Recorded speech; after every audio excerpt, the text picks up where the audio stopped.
നമസ്കാരം, സ്വാഗതം എല്ലാ പ്രേക്ഷകർക്കും വാർത്താരംഭത്തിലേക്ക് നോക്കാം. പ്രധാന വാർത്തകൾ.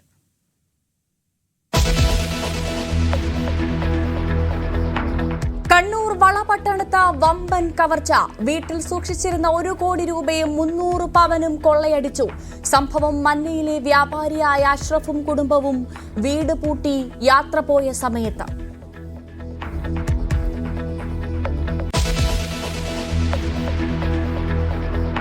പാലക്കാട്ടെ തോൽവിക്ക് പിന്നാലെ പ്രസിഡന്റ് സ്ഥാനമൊഴിയാൻ തയ്യാറായി കെ സുരേന്ദ്രൻ. രാജിസന്നദ്ധർ ദേശീയ നേതൃത്വത്തെ അറിയിച്ചു. രാജി വേണ്ടെന്ന ദേശീയ നേതാക്കൾ. തോൽവിയുടെ മുഴുവൻ ഉത്തരവാദിത്വവും ഏൽക്കുന്നതായി കെ സുരേന്ദ്രൻ.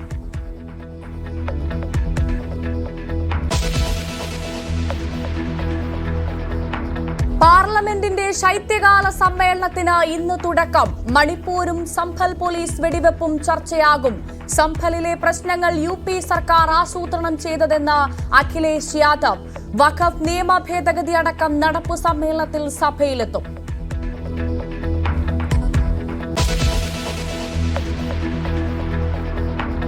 മഹാരാഷ്ട്രയിൽ ഫഡ്നാവിസ് തന്നെ മുഖ്യമന്ത്രിയായേക്കും. ഏക്നാഥ് ഷിൻഡെയെ അനുനയിപ്പിക്കാനുള്ള ശ്രമം തുടരുന്നു. സത്യപ്രതിജ്ഞ ഇന്നോ നാളെയോ ഉണ്ടാകും. ജാർഖണ്ഡിൽ ഹേമന്ത് സോറൻ വ്യാഴാഴ്ച അധികാരമേൽക്കും.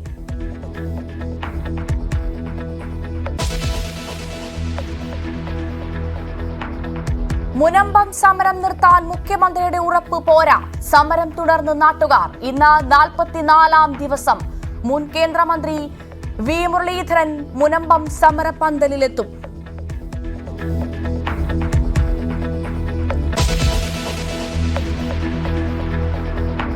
നെടുമങ്ങാട് ഗുണ്ടാ പാർട്ടി തടഞ്ഞ പോലീസുകാരെ ആക്രമിച്ച കേസിൽ 12 പേർ അറസ്റ്റിൽ.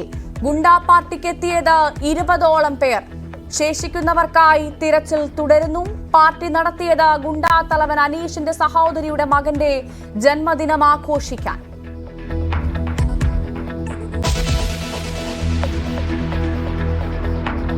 ശബരിമലയിലേക്ക് തീർത്ഥാടക പ്രവാഹം തുടരുന്നു.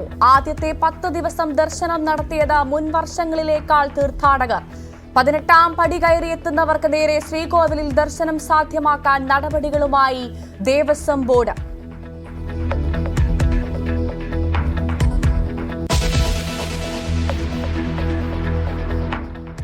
താമസക്കാർ കൂട്ടത്തോടെ രോഗബാധിതരായ കാക്കനാട് DLF ഫ്ളാറ്റിൽ ആശങ്ക തുടരുന്നു. വെള്ളത്തിന്റെ പരിശോധനാ ഫലം ഇന്ന് വരും. സ്വകാര്യ ലാബിലെ പരിശോധനയിൽ കോളിഫോം ബാക്ടീരിയ സാന്നിധ്യം കണ്ടെത്തി.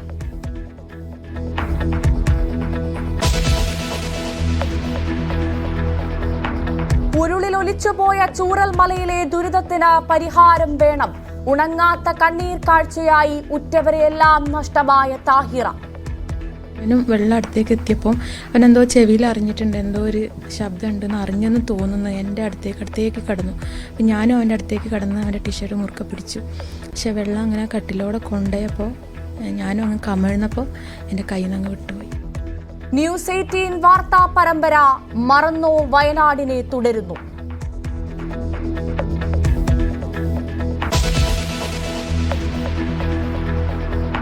പെർത്ത് ടെസ്റ്റിൽ ഇന്ത്യൻ ആധിപത്യം. മറുപടി ബാറ്റിംഗിൽ ഓസീസ് തുടക്കം തകർച്ചയോടെ.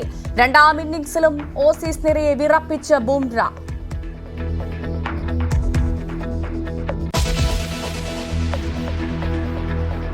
വിശദമായ വാർത്തകൾ നോക്കാം. കണ്ണൂർ വളപട്ടണത്ത് വൻ കവർച്ച. വ്യാപാരിയായ വളപട്ടണം മന്ന സ്വദേശി അഷ്റഫിന്റെ വീട്ടിൽ നിന്ന് 1 കോടി രൂപയും 300 പവനും കവർന്നു. വീട്ടിൽ ആളില്ലാതിരുന്ന സമയമാണ് കവർച്ച നടന്നത്. വീട്ടുകാർ തിരികെ എത്തിയപ്പോഴാണ് മോഷണ വിവരം അറിയുന്നത്. KV ബൈജു നൽകും കൂടുതൽ വിശദാംശങ്ങൾ. ബൈജു, വലിയ മോഷണമാണ് നടന്നത്. ഇതെപ്പോഴായിരുന്നു സംഭവം? എന്താണ് ഈ മോഷണത്തിന്റെ കൂടുതൽ വിശദാംശങ്ങൾ? പോലീസ് പ്രതികളിലേക്ക് എത്താറായോ? എന്താണ് സംഭവം?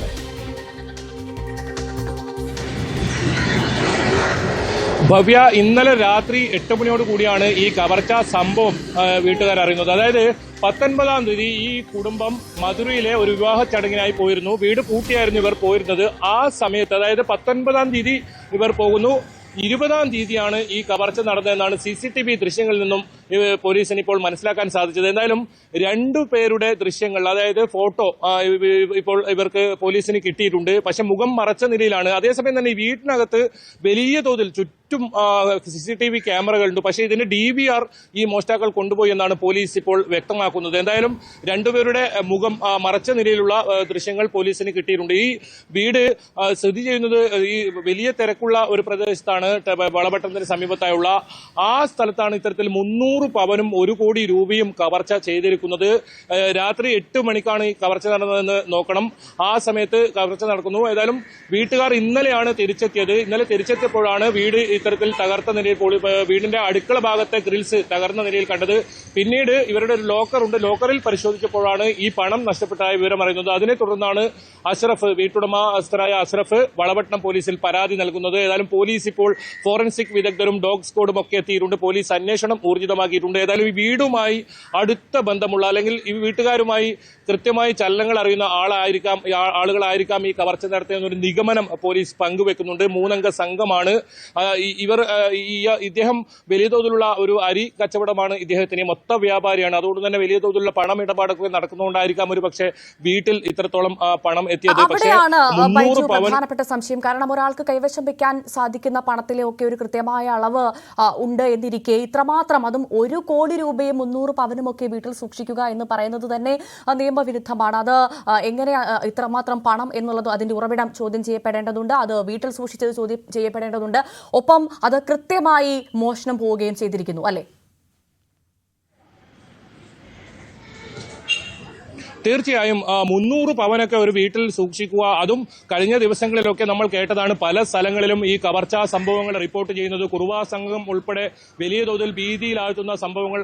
ഈ സമയത്തും ഇത്തരത്തിലുള്ള വലിയ തുക വീട്ടിൽ സൂക്ഷിക്കുക, അതും ഭവ്യ സൂചിപ്പിച്ചതുപോലെ തന്നെ ഇത്രയും വലിയ തുക എങ്ങനെ വീട്ടിൽ സൂക്ഷിക്കും? അത് നിയമപരമായി അതിന് എന്തൊക്കെ തടസ്സങ്ങളുണ്ട്? ഒരു പക്ഷേ ഇതിലും കൂടുതൽ പണം ഇവിടുന്ന് നഷ്ടപ്പെട്ടിട്ടുണ്ടോ എന്നൊക്കെ അറിയേണ്ടതുണ്ട്. ഏതായാലും പോലീസ് ഇത് സംബന്ധിച്ചൊക്കെ അന്വേഷണം ആരംഭിച്ചിട്ടുണ്ടെന്നാണ് ഇപ്പോൾ അല്പസമയം മുമ്പ് പോലീസുമായി ബന്ധപ്പെട്ടപ്പോൾ മനസ്സിലാക്കാൻ സാധിക്കുന്നത്. എന്തായാലും ഊർജിതമാണ് അന്വേഷണം എന്ന് പറയുമ്പോഴും ഈ CCTV, വീട്ടിൽ നിറയെ CCTV ക്യാമറയാണ്. നമുക്ക് ദൃശ്യങ്ങളിൽ കാണാം ആ വീടിന് സമീപത്തുള്ള ആ അരികിലായി സൈഡിലുള്ള മതിൽ ചാടി അകത്ത് കടന്നാണ് ഈ കവർച്ച നടത്തിയിരിക്കുന്നത്. അത് ഏതായാലും ആ CCTVയിൽ അത്തരത്തിൽ അവിടെയുള്ള CCTV ക്യാമറ ഒക്കെ തിരിച്ച് വെച്ചിട്ടുണ്ട്.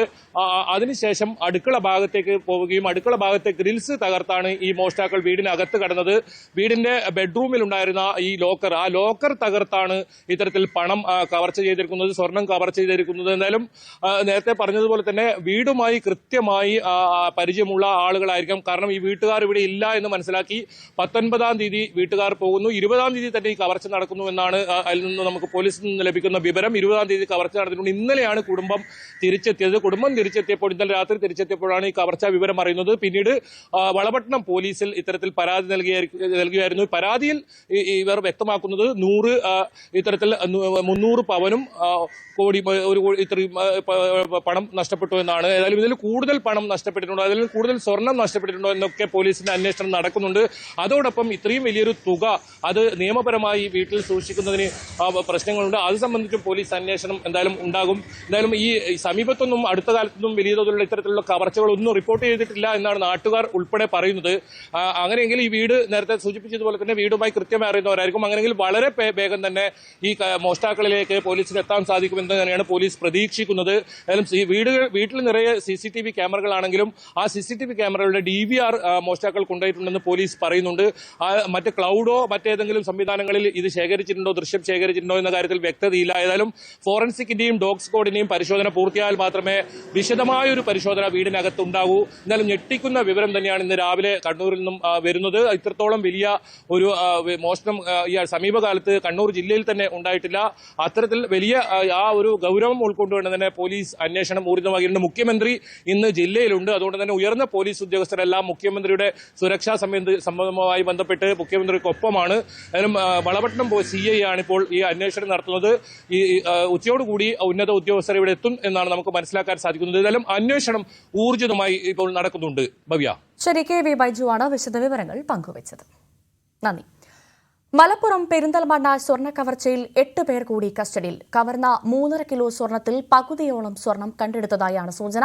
പിടിയിലായവരെ ചോദ്യം ചെയ്തതിൽ നിന്നാണ് കൂടുതൽ പേരെക്കുറിച്ച് വിവരം ലഭിച്ചത്. കേസിൽ 2 പേർ റിമാൻഡിലാണ്.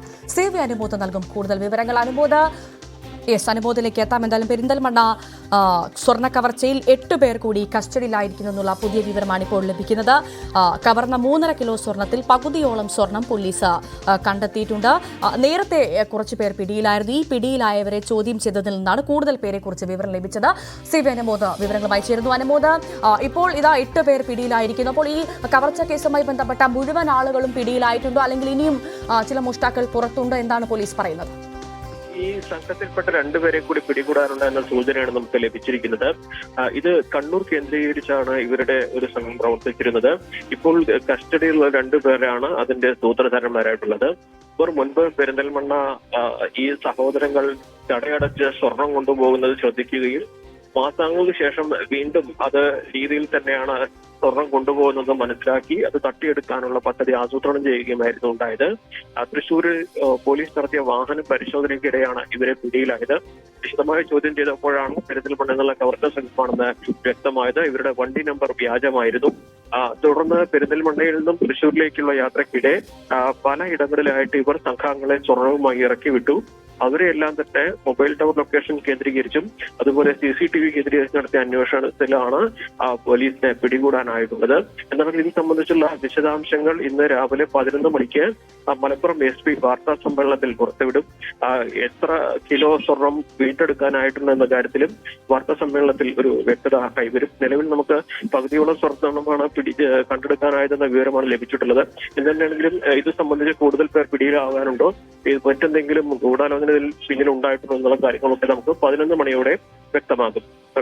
ശരി, CV അനുമോദാണ് വിവരങ്ങൾ പങ്കുവച്ചത്.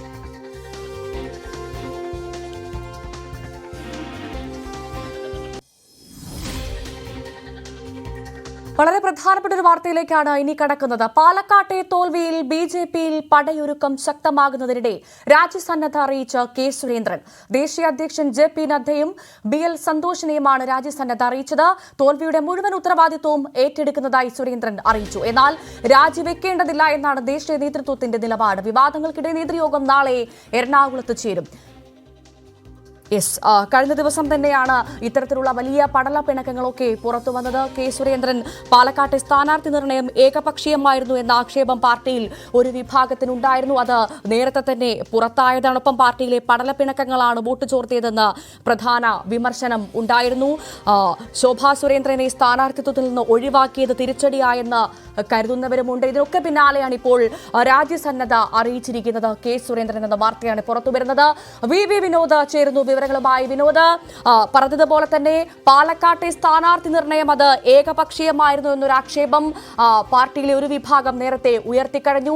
അതോടൊപ്പം പാർട്ടിയിലെ പടലപ്പിണക്കം അത് നേരത്തെ വാർത്താ ശ്രദ്ധ നേടിയ ഒന്നാണ്.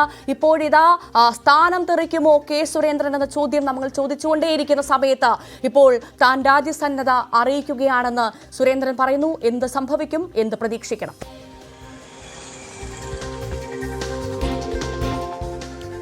ഭവ്യ, കേന്ദ്ര നേതൃത്വത്തെയാണ് ഇപ്പോൾ K സുരേന്ദ്രൻ രാജ്യസന്നദ്ധത അറിയിച്ചിരിക്കുന്നത്.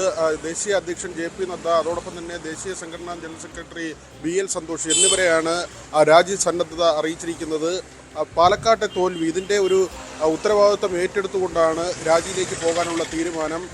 കഴിഞ്ഞ കുറേ കാലമായി സുരേന്ദ്രനെതിരെയുള്ള പടയൊരുക്കം പാർട്ടിയിൽ നടക്കുകയായിരുന്നു. എന്നാൽ തൃശ്ശൂരിലെ പാർലമെന്റ് തെരഞ്ഞെടുപ്പ് വിജയം, അത് സുരേഷ് ഗോപിയുടെ വിജയത്തോടു കൂടി സുരേന്ദ്രൻ കൂടി കൂടുതൽ സുരക്ഷിതനാവുകയായിരുന്നു. എന്നാൽ പാലക്കാട്ടെ കനത്ത തോൽവി, അത് വിജയം പ്രതീക്ഷിച്ചിരുന്ന സ്ഥലത്താണ് വലിയ വോട്ട് ശതമാനത്തിലുള്ള തോൽവി ഉണ്ടാകുന്നത്. ഇത് സുരേന്ദ്രൻ്റെ മാത്രം ഉത്തരവാദിത്വത്തിലേക്ക് കാര്യങ്ങളെ മാറ്റിക്കൊണ്ടുപോവുകയാണ്. സ്ഥാനാർത്ഥി നിർണയം അടക്കമുള്ള കാര്യങ്ങളിൽ ഏകപക്ഷീയമായ തീരുമാനം കൈക്കൊണ്ടു എന്നത് തന്നെയാണ് വിമർശനം. മാത്രമല്ല, N ശിവരാജൻ അടക്കം മുതിർന്ന നേതാക്കൾ, പാലക്കാട് ജില്ലയിൽ നിന്ന് തന്നെയുള്ള ഏറ്റവും പ്രധാനപ്പെട്ട നേതാക്കൾ സുരേന്ദ്രൻ്റെ നടപടികളെ വിമർശിക്കുന്നില്ലെങ്കിലും സ്ഥാനാർത്ഥിക്കെതിരെയുള്ള ആരോപണവുമായി കഴിഞ്ഞ ദിവസങ്ങളിൽ രംഗത്തെത്തിയിരുന്നു. താഴെത്തട്ടിൽ, അടിത്തട്ടിൽ ജനങ്ങളോടൊപ്പം പ്രവർത്തിക്കണം, സ്റ്റേജിലെ പ്രവർത്തനമല്ല വേണ്ടത് എന്ന് പറയുന്നു. അതായത് ഈ സ്ഥാനാർത്ഥിയെ നിർണ്ണയിക്കുന്നത് സുരേന്ദ്രനാണ്. ഏകോപനം മുഴുവൻ സുരേന്ദ്രൻ്റെ നിയന്ത്രണത്തിലായിരുന്നു. അവിടെ കേന്ദ്രീകരിച്ച് പ്രവർത്തനങ്ങൾ ഏകോപിപ്പിച്ചത് സംസ്ഥാന അധ്യക്ഷൻ എന്ന നിലയിൽ K സുരേന്ദ്രനായിരുന്നു.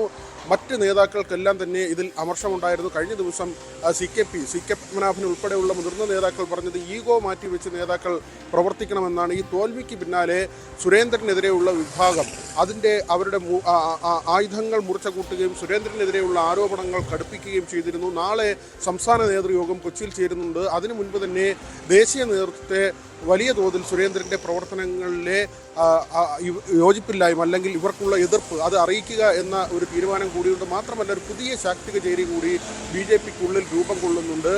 MP എന്ന നിലയിൽ BJPക്ക് നേട്ടമുണ്ടാക്കി കൊടുത്ത സുരേഷ് ഗോപി, അതോടൊപ്പം തന്നെ ചെറിയ വോട്ടിന് തിരുവനന്തപുരത്ത് പാർലമെന്റ് തിരഞ്ഞെടുപ്പിൽ പരാജയപ്പെട്ട രാജീവ് ചന്ദ്രശേഖർ, ഇരുവർക്കും കേന്ദ്ര നേതൃത്വവുമായി വലിയ അടുപ്പമുണ്ട്. ഈ രണ്ടുപേരും BJP സംസ്ഥാന നേതൃത്വത്തിൻ്റെ പല പ്രവൃത്തികളോടും യോജിപ്പില്ലാത്തവരാണ്. ഇവരുമായി കൂടിയാലോചനകളില്ല, മറ്റ് മുതിർന്ന നേതാക്കളുമായി കൂടിയാലോചനകളില്ല. മാത്രമല്ല PK കൃഷ്ണദാസ് വിഭാഗം ഈ നേതാക്കളോട് അടുത്തു നിൽക്കുകയും ഇവരെ കാര്യങ്ങൾ ധരിപ്പിക്കുകയും ചെയ്യുന്നു. അതുകൊണ്ട് തന്നെ സുരേന്ദ്രന്റെ നില പരിങ്ങലിൽ എന്ന് തന്നെ പറയേണ്ടി വരുന്നു. തീർച്ചയായും വിനോദ്, ഇവിടെ പ്രധാനപ്പെട്ട കാര്യം നോക്കൂ, N ശിവരാജൻ ഇന്നലെ C കൃഷ്ണകുമാറിനെതിരെ തുറന്നടിച്ച് നമ്മൾ കണ്ടതാണ്. പക്ഷേ ആ ആരോപണമുന നീളുന്നത് ഉറപ്പായും K സുരേന്ദ്രനിലേക്കാണെന്ന കാര്യത്തിൽ സംശയമില്ല. അതിനപ്പുറത്തേക്ക് ഇന്നലെ സന്ദീപ് ബചസ്പതി അദ്ദേഹം പറഞ്ഞത് ഇങ്ങനെയാണ്: സുരേന്ദ്രൻ തന്നെ പ്രചാരണം നയിച്ചിട്ടും പാലക്കാട് വോട്ട് ചോർച്ചയുണ്ടായത് ഗൗരവമായി പരിശോധിക്കണമെന്ന് ആവശ്യപ്പെട്ടുകൊണ്ടാണ് സംസ്ഥാന വക്താവ് കൂടിയായ സന്ദീപ് ബാചസ്പതി രംഗത്തെത്തിയത്. അത് നമ്മൾ ഇന്നലെ കണ്ടു. ഇതൊക്കെ ഈ ആരോപണ മുനകളൊക്കെ നീങ്ങുന്നത് സ്വാഭാവികമായും K സുരേന്ദ്രൻ നേരെയാണ്. അപ്പോൾ K സുരേന്ദ്രന്റെ നില സംസ്ഥാന BJPയിൽ അത് പരിങ്ങലിലാണ് എന്നാണോ മനസ്സിലാക്കേണ്ടത്? പ്രത്യേകിച്ച് നേതൃത്വം തന്നെ അദ്ദേഹത്തിന് നേരെ കൈ ചൂണ്ടുന്ന സാഹചര്യത്തിൽ ഈ ഒരു പശ്ചാത്തലത്തിലാണ് ഇപ്പോൾ രാജ്യസന്നദ്ധ അറിയിച്ച് K സുരേന്ദ്രൻ തന്നെ രംഗത്ത് വന്നത്.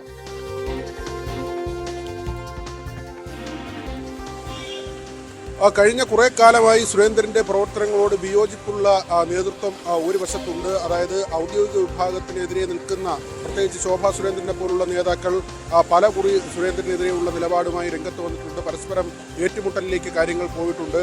ഒരു മണ്ഡലത്തിൽ ശോഭ ശ്രദ്ധിക്കുന്നില്ല എന്ന ആരോപണം സുരേന്ദ്രൻ ഉയർത്തിയിട്ടുണ്ട്. പലപ്പോഴും സേഫായ മണ്ഡലം അല്ലെങ്കിൽ കഴക്കൂട്ടം പോലുള്ള മണ്ഡലങ്ങളിലേക്ക് മത്സരിക്കാനുള്ള താല്പര്യം, ആറ്റിങ്ങൽ പാർലമെന്റ് മണ്ഡലത്തിൽ മത്സരിക്കാനുള്ള താല്പര്യമൊക്കെ ശോഭ കാണിക്കുമ്പോൾ അവിടെ നിന്ന് ശോഭയെ മാറ്റുന്നു എന്ന നിലയിൽ, അല്ലെങ്കിൽ സ്വാധീനമില്ലാത്ത ഇടങ്ങളിലേക്ക് ശോഭയെ മാറ്റുന്നു. പക്ഷേ അവിടെയും കരുത്ത് തെളിയിച്ചുകൊണ്ടുള്ള നിലയിലേക്ക് ശോഭാ സുരേന്ദ്രൻ്റെ ഒരു രീതി മത്സരവുമൊക്കെ മാറുന്ന കാര്യമുണ്ട്. ഇത് ഒരു നേതാവിൻ്റെ കാര്യമാണ്. ഈ തരത്തിൽ MD രമേശ് ആകട്ടെ അല്ലെങ്കിൽ കൃഷ്ണദാസ് ആകട്ടെ പല നേതാക്കൾക്കും സുരേന്ദ്രൻ്റെ ചെയ്തിയോട് എതിർപ്പുണ്ട്. മുരളീധരൻ്റെ തണലിൽ വളർന്നു വന്ന ഒരു നേതാവാണ് സുരേന്ദ്രൻ. മുരളീധരൻ 2 ടൈം അധ്യക്ഷ പദം അലങ്കരിച്ച ശേഷം അദ്ദേഹം ആ പദവിയിൽ നിന്ന് മാറുമ്പോൾ കേന്ദ്രമന്ത്രിയായി പോകുമ്പോൾ തൊട്ട് പിന്നാലെ ആ കസേരയിലേക്ക് എത്തുന്ന ആളാണ് സുരേന്ദ്രൻ. സുരേന്ദ്രൻ്റെ ടീമും ഇതിനകം തന്നെ പൂർത്തിയായിട്ടുണ്ട്. എന്നാൽ പാർലമെന്റ് തിരഞ്ഞെടുപ്പിന് തൊട്ട് മുൻപ് ഈ സംസ്ഥാന അധ്യക്ഷന്മാരെ മാറ്റേണ്ടതില്ല. ചില സംസ്ഥാനങ്ങളിലെങ്കിലും അധ്യക്ഷന്മാരെ മാറ്റേണ്ടതില്ല. തീർച്ചയായും അവിടെയാണ് പ്രധാനപ്പെട്ട കാര്യം വിനോദ്. കാരണം ഇന്നലെ വിനോദ് തന്നെ സൂചിപ്പിച്ചു, V മുരളീധരന്റെ തണലിൽ വളർന്നു വന്ന നേതാവാണ് K സുരേന്ദ്രൻ എന്ന്. ആ V മുരളീധരൻ തന്നെ ഇന്നലെ ഒരു കൈവിടുന്ന സാഹചര്യം ഉണ്ടായിരുന്നു K സുരേന്ദ്രൻ. അത് K സുരേന്ദ്രൻ പക്ഷത്തിന് വലിയ ആശങ്കയിലേക്ക് കൊണ്ടെത്തിച്ചു എന്ന കാര്യത്തിൽ സംശയമില്ല. അതിന്റെയൊക്കെ പശ്ചാത്തലത്തിലാണോ ഇത്തരമൊരു രാജ്യസന്നദ്ധ അദ്ദേഹം അറിയിച്ചതെന്ന കാര്യത്തിൽ നമുക്ക് വ്യക്തത വരേണ്ടതുണ്ട്. എന്തായാലും ഇന്ന് 12 മണിക്ക് അദ്ദേഹം മാധ്യമങ്ങളെ കാണുന്നുണ്ട്. അപ്പോൾ ഒരു നിർണായക തീരുമാനമുണ്ടാകുമെന്ന് പ്രതീക്ഷിക്കണോ നമ്മൾ?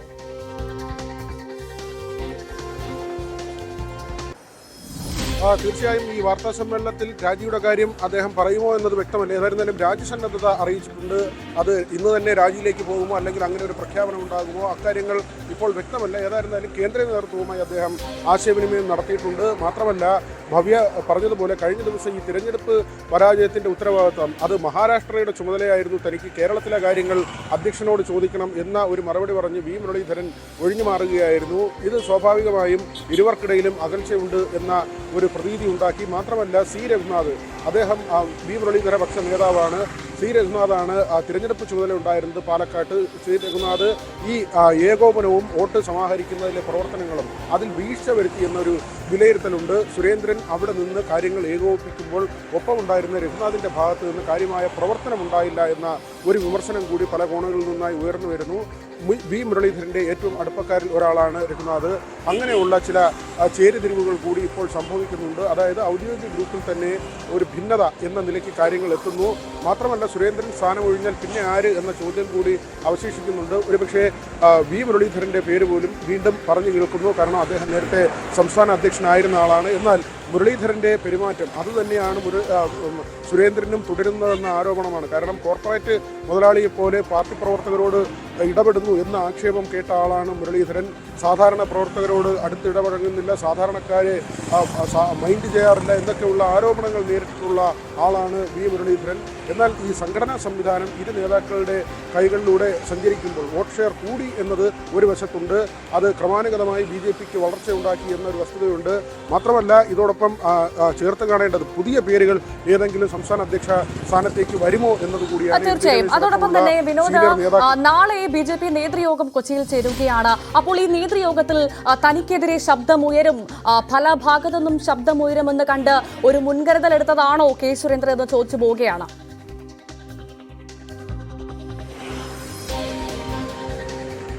തീർച്ചയായും വിമർശനം ഉയരുമെന്ന കാര്യം ഉറപ്പാണ്. നാളെ സംഘടനാ തിരഞ്ഞെടുപ്പുമായി ബന്ധപ്പെട്ട കാര്യങ്ങൾ ചർച്ച ചെയ്യുന്നതിനാണ് കൊച്ചിയിലെ യോഗം വിളിച്ചിട്ടുള്ളത്, സംസ്ഥാന നേതൃയോഗം വിളിച്ചിട്ടുള്ളത്. എന്നാൽ പാലക്കാട് തിരഞ്ഞെടുപ്പുമായി ബന്ധപ്പെട്ട വിഷയങ്ങൾ ഇതിൽ ഉയർന്നു വരും എന്നത് ഉറപ്പാണ്.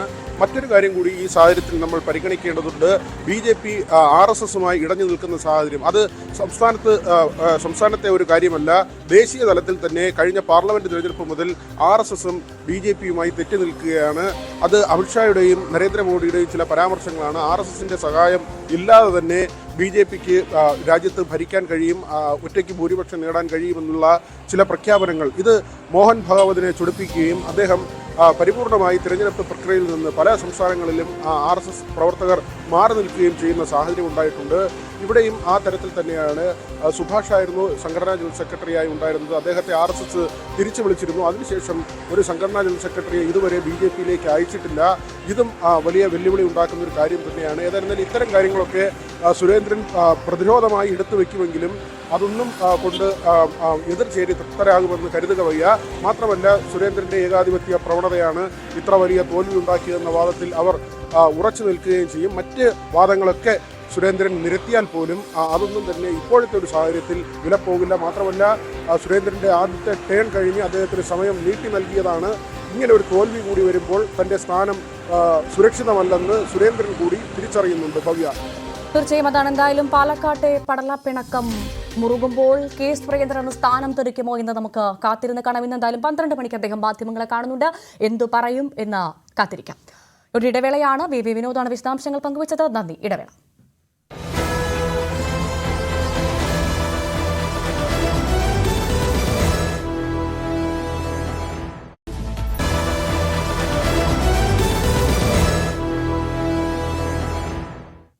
തിരികെ വാർത്തയിലേക്ക്. പാർലമെന്റിന്റെ ശൈത്യകാല സമ്മേളനത്തിന് ഇന്ന് തുടക്കം. അദാനി വിവാദം, മണിപ്പൂർ സംഘർഷം തുടങ്ങിയ വിഷയങ്ങൾക്ക് പുറമെ ഉത്തർപ്രദേശ് സംഭലിലെ പോലീസ് വെടിവെപ്പും പ്രതിപക്ഷം ഉന്നയിക്കുന്നതോടെ സഭാ സമ്മേളനം പ്രക്ഷുബ്ധമാകുമെന്ന് ഉറപ്പ്. സർക്കാർ ആസൂത്രണം ചെയ്ത കലാപമാണ് 3 പേരുടെ ജീവനെടുത്തതെന്ന് സമാജ്വാദി പാർട്ടി അധ്യക്ഷൻ അഖിലേഷ് യാദവ് ആരോപിച്ചു. KC വേണുഗോപാൽ അടിയന്തര പ്രമേയത്തിന് നോട്ടീസ് നൽകി. ER രാഗേഷ് ചേരുന്ന വിവരങ്ങളുമായി. രാഗേഷ്, മഹാരാഷ്ട്രയുടെ മഹാവിജയത്തിന് ശേഷമാണ് ഭരണപക്ഷം വീണ്ടും പാർലമെന്റിലേക്ക് എത്തുന്നത്. വലിയ ആത്മവിശ്വാസത്തോടുകൂടി, അക്കാര്യത്തിൽ സംശയമില്ല. ഇന്ന് എന്ത് പ്രതീക്ഷിക്കണം സഭയിൽ, പാർലമെന്റിൽ? ഭവ്യ, അദാനി വിഷയം സഭയിൽ ഉന്നയിക്കാൻ തന്നെയാണ് പ്രതിപക്ഷത്തിന് തീരുമാനം. ലോക്സഭയിൽ KC വേണുഗോപാൽ അടിയന്തര പ്രമേയത്തിന് നോട്ടീസ് നൽകിയിട്ടുണ്ട്. രാജ്യസഭയിലും സമാനമായ രീതിയിൽ വിഷയം പ്രതിപക്ഷ അംഗങ്ങൾ ഉന്നയിക്കും. കാരണം കോൺഗ്രസ്, പ്രത്യേകിച്ച് ഇന്ത്യ സഖ്യം വ്യക്തമാക്കുന്നത് കഴിഞ്ഞ കാലങ്ങളിൽ അദാനിക്കെതിരെ രാഹുൽ ഗാന്ധി അടക്കമുള്ള നേതാക്കൾ എന്തൊക്കെ വിഷയങ്ങൾ ഉന്നയിച്ചോ അതെല്ലാം ശരിവെക്കുന്നതാണ് ഇപ്പോഴുണ്ടായിരിക്കുന്ന അറസ്റ്റ് വാറന്റ് അടക്കമുള്ള നടപടികൾ, ഉദ്യോഗസ്ഥർക്ക് കൈക്കൂലി നൽകിയുമായി ബന്ധപ്പെട്ട കാര്യങ്ങൾ എന്ന് വിശദീകരിക്കുന്നു കോൺഗ്രസ് അടക്കം ഇന്ത്യ സഖ്യമടക്കമുള്ള ഇന്ത്യ സഖ്യത്തിലെ പാർട്ടികൾ. കാരണം അദാനിയുടെ നടപടി അത് രാജ്യ താല്പര്യങ്ങൾക്ക്, രാജ്യത്തിൻ്റെ സാമ്പത്തിക താല്പര്യങ്ങൾക്ക് വിരുദ്ധമാണ്. അപ്പോൾ ഈ വിഷയം അടിയന്തരമായി തന്നെ പാർലമെന്റ് ചർച്ച ചെയ്യേണ്ടതുണ്ട്. മറ്റ് സഭാ നടപടികൾ നിർത്തിവെച്ച് ചർച്ച ചെയ്യണം എന്നൊരാവശ്യമാണ് ഇന്ത്യ സഖ്യം നേതാക്കൾ ഉന്നയിക്കുകയും ചെയ്യുന്നത്. ഏതായാലും അതിനോട് സർക്കാർ എങ്ങനെ പ്രതികരിക്കും എന്നത് കണ്ടറിയണം. ഒരുപക്ഷെ ചർച്ചയ്ക്ക് അനുമതി നൽകാനുള്ള സാധ്യത വളരെ കുറവാണ്. അങ്ങനെയെങ്കിൽ സഭാ നടപടികൾ പ്രക്ഷുബ്ധമാകാൻ തന്നെയാണ് സാധ്യത. മറ്റൊരു പ്രധാനപ്പെട്ട വിഷയം യു.പിയിലെ സംബലിലുണ്ടായിരിക്കുന്ന പോലീസ് വെടിവെപ്പാണ്. ഇന്നലെയാണ് സംബലിലെ ഷാഹി ജമാ മസ്ജിദിൽ റെയ്ഡിനെത്തുന്നത്. ആ റെയ്ഡ് പരിശോധന, അതായത് കഴിഞ്ഞ ചൊവ്വാഴ്ചയാണ് അവിടെ ഷാഹി ജമാ മസ്ജിദ് നിലനിന്നിരുന്ന സ്ഥാനത്ത് ക്ഷേത്രമുണ്ടായിരുന്നു എന്ന് ചൂണ്ടിക്കാണിച്ചുകൊണ്ടൊരു ഹർജി സംബൽ കോടതിയിൽ വരുന്നത്. പക്ഷേ കോടതി അന്ന് തന്നെ ആ ഹർജി പരിഗണിക്കുന്നു. അതിനുശേഷം ഒരു കമ്മീഷനെ വയ്ക്കുന്നു. ആ കമ്മീഷൻ തൊട്ടടുത്ത ദിവസം അവിടെ സന്ദർശിക്കുന്നു. അതിന് തൊട്ടു പിന്നാലെ ഇന്നലെയാണ് രണ്ടാം സന്ദർശനം ഉണ്ടായത്. ഈ കമ്മീഷന്റെ സന്ദർശന സമയത്ത് പോലീസും ആ പള്ളിക്കകത്ത് പ്രവേശിച്ചിരുന്നു. ഇത് പ്രദേശവാസികളും ചോദ്യം ചെയ്തു. അതാണ് പിന്നീട് സംഘർഷത്തിലേക്ക് നയിക്കുന്നു. പോലീസ് വെടിവയ്പിൽ 3 പേർ കൊല്ലപ്പെടുകയും ചെയ്തത്. ഈ സംഭവം സർക്കാരിന്റെ ആസൂത്രണത്തോടു കൂടിയാണ്, സർക്കാർ തന്നെ ആസൂത്രണം ചെയ്തൊരു കലാപമാണെന്ന് ആരോപിച്ചുകൊണ്ട് സമാജ്വാദി പാർട്ടി ഈ ഘട്ടത്തിൽ രംഗത്ത് വരികയും ചെയ്തിട്ടുണ്ട്. ഈ വിഷയം സ്വാഭാവികമായും പ്രതിപക്ഷം സഭയിൽ ഉന്നയിക്കുകയും ചെയ്യും. ഏതായാലും ആദ്യ ദിവസം തന്നെ സഭ പ്രക്ഷുബ്ധമാകാൻ തന്നെയാണ് സാധ്യത. മറ്റൊരു പ്രധാനപ്പെട്ട വിഷയം മണിപ്പൂരിൽ നടക്കുന്ന സംഘർഷമാണ്. അതും ഏതായാലും ഇന്ത്യ സഖ്യം ഉന്നയിക്കാൻ തന്നെയാണ് സാധ്യത. ഏതായാലും ഡിസംബർ 20 വരെയാണ് ഈ സഭാ സമ്മേളനം നീണ്ടു നിൽക്കുന്നത്. ഈ സമ്മേളന കാലയളവിൽ 16 ബില്ലുകൾ പരിഗണനയ്ക്ക് വരുന്നുണ്ട്. അതിൽ തന്നെ വഖഫ് നിയമ ഭേദഗതിയാണ് ഏറ്റവും പ്രധാനപ്പെട്ടത്. ഇതിപ്പോൾ നിലവിൽ JPCയുടെ പരിഗണനയിലാണുള്ളത്. പക്ഷേ JPCക്ക് സമിതിക്ക് കൂടുതൽ സാവകാശം വേണം, ഈ ബില്ല് പഠിക്കാൻ സാവകാശം വേണമെന്ന ആവശ്യം പ്രതിപക്ഷം JPC വിഭാഗം ഉന്നയിച്ചിരുന്നെങ്കിലും അത് നിരാകരിക്കപ്പെട്ടിരുന്നു. ഏതായാലും ലോക്സഭാ സ്പീക്കറോട് ഈ ആവശ്യം ഉന്നയിക്കാനുള്ള തീരുമാനത്തിലാണ് പ്രതിപക്ഷം നിലവിലുള്ളത്. ഏതായാലും അദാനി വിഷയം ചർച്ചയാക്കാൻ തന്നെയാണ് ഈ ഘട്ടത്തിൽ പ്രതിപക്ഷത്തിന് തീരുമാനം. ഭവ്യ. PR രാകേഷാണ് നാഷണൽ ഡെസ്കിൽ നിന്നും വിശദ വിവരങ്ങൾ പങ്കുവച്ചത്. മഹാരാഷ്ട്ര മുഖ്യമന്ത്രിയെ തീരുമാനിക്കാനായി ഇന്ന് ഡൽഹിയിൽ ഉന്നതതല യോഗം ചേരും. NDAയിലെ പ്രധാന നേതാക്കൾ ദേവേന്ദ്ര ഫട്നാവിസ്, ഏക്നാഥ് ഷിൻഡെ, അജിത് പവാർ എന്നിവരുമായി ചർച്ച നടത്തും. മുഖ്യമന്ത്രി സ്ഥാനം പങ്കുവയ്ക്കണമെന്ന് ഏക്നാഥ് ഷിൻഡെ ആവശ്യപ്പെടുകയും അജിത് പവാർ അതിന് പിന്തുണ നൽകുകയും ചെയ്തതോടുകൂടിയാണ് പ്രതിസന്ധി രൂക്ഷമായത്. ഓരോ പാർട്ടിക്കും നൽകേണ്ട മന്ത്രിമാരുടെ എണ്ണത്തിലും ഏകദേശ ധാരണയായിട്ടുണ്ട്. ഇലക്ഷൻ ഡെസ്കിൽ നിന്നും കിരൺ ബാബു ചേരുന്നു വിവരങ്ങളുമായി. കിരൺ, എന്തായാലും ഈ മഹാരാഷ്ട്രയിൽ ഫട്നാവിസ് തന്നെ മുഖ്യമന്ത്രി ആയേക്കുമെന്നുള്ള തീരുമാനത്തിലേക്ക് കാര്യങ്ങൾ എത്തി നിൽക്കുമ്പോഴാണോ ഈ പ്രതിസന്ധി ഉടലെടുത്തത്? ഷിൻഡെ അനുനയിപ്പിക്കാനുള്ള ശ്രമം അത് പരാജയപ്പെടുമോ, അല്ലെങ്കിൽ ശ്രമം വിജയിക്കുമോ എന്ന് മനസ്സിലാക്കാം. ഭവ്യ, മഹാരാഷ്ട്രയിൽ BJP നേതാവ് ദേവേന്ദ്ര ഫട്നാവിസ് തന്നെ മുഖ്യമന്ത്രിയാവാൻ തന്നെയാണ് സാധ്യതയുള്ളത്. പക്ഷേ അക്കാര്യത്തിൽ ഒരു അന്തിമ തീരുമാനം ഇപ്പോഴും ആയിട്ടില്ല. അതിന് പ്രധാനപ്പെട്ട കാരണം ഏക്നാഥ് ഷിൻഡെ, നിലവിലെ മുഖ്യമന്ത്രി ഏക്നാഥ് ഷിൻഡെ ഇപ്പോഴും മുഖ്യമന്ത്രി സ്ഥാനത്തിന് അവകാശവാദം ഉന്നയിച്ചിട്ടുണ്ട്. മുഖ്യമന്ത്രി സ്ഥാനത്ത് അല്ലെങ്കിൽ മുഖ്യമന്ത്രി സ്ഥാനം നിശ്ചിത കാലത്തേക്കെങ്കിലും തനിക്ക് മുഖ്യമന്ത്രി സ്ഥാനം നൽകണം എന്നുള്ള ഒരു ആവശ്യമാണ് ഉന്നയിച്ചിരിക്കുന്നത്. ആ ശിവസേനയുടെ ആവശ്യത്തോട് അജിത് പവാർ പക്ഷവും പിന്തുണ പ്രഖ്യാപിച്ചിട്ടുണ്ട്. അങ്ങനെ ഒരു ആവശ്യം ഏക്നാഥ് ഷിൻഡെ മുഖ്യമന്ത്രിയായിരുന്നു. അദ്ദേഹത്തിൻ്റെ ഭരണത്തിലുള്ള ഒരു ഭരണ തുടർച്ചയാണ് ജനങ്ങൾ നൽകിയ വിജയം. സ്വാഭാവികമായും അതുകൊണ്ട് തന്നെ അദ്ദേഹത്തിന് മുഖ്യമന്ത്രി സ്ഥാനത്തേക്ക് നൽകണം. കഴിഞ്ഞ തവണയും എണ്ണം നോക്കിയല്ല മുഖ്യമന്ത്രി സ്ഥാനത്തേക്ക് ഏക്നാഥ് ഷിൻഡെ തീരുമാനിച്ചത്. അന്ന് ശിവസേനയെ പിളർത്തി മറുപക്ഷത്ത് വന്നതിനുള്ള പ്രതിഫലം എന്ന നിലയ്ക്കോ അല്ലെങ്കിൽ അതിൻ്റെ ഒരു കരാർ എന്ന നിലയ്ക്കോ ഒക്കെ ആയിരുന്നു അന്ന് ഏക്നാഥ് ഷിൻഡെക്ക് മുഖ്യമന്ത്രി സ്ഥാനം നൽകിയത്. ഇന്നിപ്പോൾ അങ്ങനെയല്ല. ഇന്നിപ്പോൾ അദ്ദേഹത്തിൻ്റെ നേതൃത്വത്തിലുള്ള ഒരു സർക്കാർ വീണ്ടും മത്സരിക്കുന്നു, ആ മത്സരത്തിൽ വിജയിക്കുന്നു. എന്തായാലും ആ കാര്യത്തിൽ ഒരു അന്തിമ തീരുമാനം ഇനിയായാലും ഉണ്ടാവേണ്ടതുണ്ട്. അങ്ങനെ 5 വർഷത്തെ നിശ്ചിത കാലത്തേക്ക് ഏക്നാഥ് ഷിൻഡെക്ക് കൂടി നൽകേണ്ടതുണ്ടോ? അങ്ങനെയാണെങ്കിൽ അത് തുടക്കത്തിലാണോ നൽകേണ്ടത്? ഇത്തരം വിഷയങ്ങളൊക്കെ ഇനി തീരുമാനിക്കേണ്ടതാണ്. എന്തായാലും ഇന്ന് ഡൽഹിയിൽ BJPയുടെ പ്രധാനപ്പെട്ട നേതാക്കളും അതിനുശേഷം NDAയുടെ പ്രധാനപ്പെട്ട നേതാക്കളും മഹാരാഷ്ട്രയിലെ 3 പാർട്ടികളുടെയും പ്രധാന നേതാക്കളായ ദേവേന്ദ്ര ഫട്നാവിസ്, ഏക്നാഥ് ഷിൻഡെ, അജിത് പവാർ എന്നിവരുമായി ഒരു ചർച്ച നടത്തും എന്നത് സൂചനകളുണ്ട്. അതിൻ്റെ സമയമൊന്നും ഇതുവരെയും പുറത്തു വന്നിട്ടില്ല. എന്തായാലും ഏകദേശ ധാരണ പുറത്ത് എത്തിയതിനു ശേഷം മാത്രമായിരിക്കും അത്തരമൊരു ചർച്ചകളിലേക്ക് കടക്കുക. അത്തരമൊരു ചർച്ചകളിലേക്ക് കടന്നാൽ 3 പാർട്ടികളുടെ ആ ചർച്ചയിൽ ആരാണ് മുഖ്യമന്ത്രി എന്നത് ധാരണയിലെത്തുന്നു. അതിനുശേഷം 3 പാർട്ടികളുടെയും MLA-മാരുടെ യോഗം വിളിച്ച് അവിടെ വെച്ച് മുഖ്യമന്ത്രിയെ തീരുമാനിക്കുന്നു. എല്ലാം ഇന്ന് തന്നെ തീരുമാനിക്കണം, ഇന്ന് വൈകുന്നേരത്തിനുള്ളിൽ തന്നെ തീരുമാനിക്കണം എന്നുള്ള നിലപാടിലാണ് നിലവിൽ ഇപ്പോൾ BJP സംസ്ഥാന നേതൃത്വവും കേന്ദ്ര നേതൃത്വവും മുന്നോട്ട് പോകുന്നത്. നാളെ വൈകുന്നേരത്തോടുകൂടി മഹാരാഷ്ട്ര മന്ത്രിസഭയുടെ കാലാവധി അവസാനിക്കുകയാണ്. കാലാവധി അവസാനിക്കും മുമ്പ് തന്നെ പുതിയ മുഖ്യമന്ത്രി ആര് എന്നതിൽ തീരുമാനമാക്കണം എന്നുള്ള നിർബന്ധത്തിലാണ് നിൽക്കുന്നത്.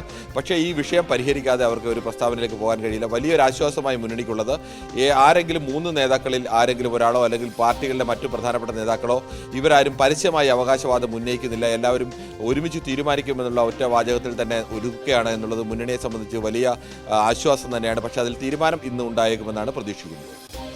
കിരൺ ബാബുവാണ് വിവരങ്ങൾ നൽകിയത്.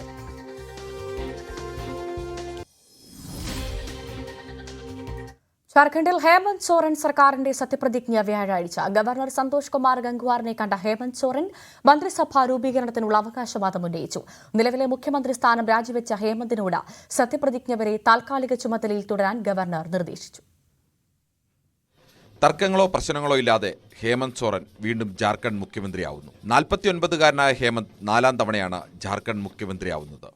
ജാർഖണ്ഡ് മുൻ മുഖ്യമന്ത്രിയും ജാർഖണ്ഡ് മുക്തി മോർച്ച സ്ഥാപകനുമായ ഷിബു സോറന്റെ മകനായ ഹേമന്ത് 2013-ൽ 38-ാം വയസ്സിലാണ് ആദ്യ തവണ മുഖ്യമന്ത്രിയായത്. ഹേമന്ത് സോറനും JMMനും ഇത് BJPയോടും കേന്ദ്ര സർക്കാരിനോടുമുള്ള മധുര പ്രതികാരം കൂടിയാണ്. ED എടുത്ത അഴിമതി കേസിൽ ജയിലിൽ പോവുകയും മുഖ്യമന്ത്രി സ്ഥാനം രാജിവെക്കുകയും ജാമ്യത്തിൽ വന്ന് മുഖ്യമന്ത്രി സ്ഥാനം ഏറ്റെടുത്ത് മത്സരിച്ച് BJPയെ തറപറ്റിച്ച് ആധികാരിക വിജയമാണ് ഹേമന്ത് നേടിയത്. 81-അംഗ നിയമസഭയിൽ 3-2 ഭൂരിപക്ഷത്തോടെ 56 MLAമാരുടെ പിന്തുണയോടെയാണ് ഇന്ത്യ മുന്നണി ജയം. വ്യാഴാഴ്ച സത്യപ്രതിജ്ഞ കഴിയുന്നതോടെ 24 വർഷത്തെ ജാർഖണ്ഡ് ചരിത്രത്തിൽ ഭരണത്തുടർച്ച നേടുന്ന ആദ്യ മുഖ്യമന്ത്രിയായി ഹേമന്ത് സോറൻ മാറും. കോൺഗ്രസിന് ശക്തി കേന്ദ്രങ്ങളടക്കം അടിപതറുമ്പോഴാണ് BJP വെല്ലുവിളി നേരിട്ട ഹേമന്ത് സോറൻ ജാർഖണ്ഡിൽ ഭരണം നിലനിർത്തിയത്. സത്യപ്രതിജ്ഞാ ചടങ്ങിൽ ഇന്ത്യ മുന്നണി നേതാക്കളായ രാഹുൽ ഗാന്ധി, അരവിന്ദ് കെജ്രിവാൾ, മമതാ ബാനർജി, അഖിലേഷ് യാദവ് തുടങ്ങിയ നേതാക്കളുടെ സാന്നിധ്യം പ്രതീക്ഷിക്കുന്നു. കോൺഗ്രസ്, RJD എന്നീ പാർട്ടികളുമായി വകുപ്പ് വിഭജനത്തിലും പ്രാഥമിക ധാരണയായിട്ടുണ്ട്. ഹേമന്ത് സോറനൊപ്പം സത്യപ്രതിജ്ഞ ചെയ്യുന്ന മന്ത്രിമാരുടെ പട്ടിക ഉടൻ ഗവർണർക്ക് നൽകുമെന്ന് JMM നേതാക്കൾ അറിയിച്ചു. Political desk, news 18. ഇന്ത്യ മുന്നണി ഉജ്ജ്വല വിജയം നേടിയ ജാർഖണ്ഡ് തെരഞ്ഞെടുപ്പിലെ മുഖ്യതാരം കൽപ്പന സോറനാണ്. തെരഞ്ഞെടുപ്പ് പ്രചാരണത്തിലാകെ JMM സഖ്യത്തിന്റെ കുന്തമുനയായി നിന്നത് മുഖ്യമന്ത്രി ഹേമന്ത് സോറന്റെ ഭാര്യ കൽപ്പന സോറനും.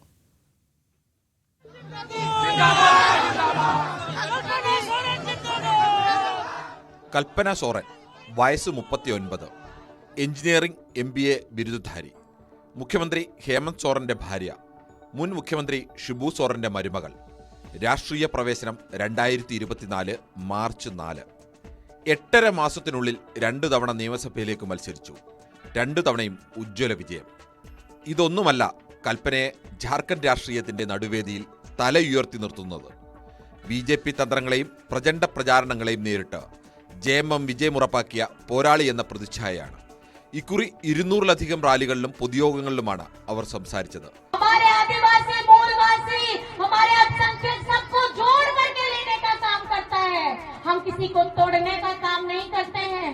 ഹേമന്ത് സോറനെതിരായ കേസിനെയും അറസ്റ്റിനെയും ആദിവാസി അഭിമാനത്തിനുമേലുള്ള കടന്നുകയറ്റമായി ബോധ്യപ്പെടുത്താൻ അവർക്കായി.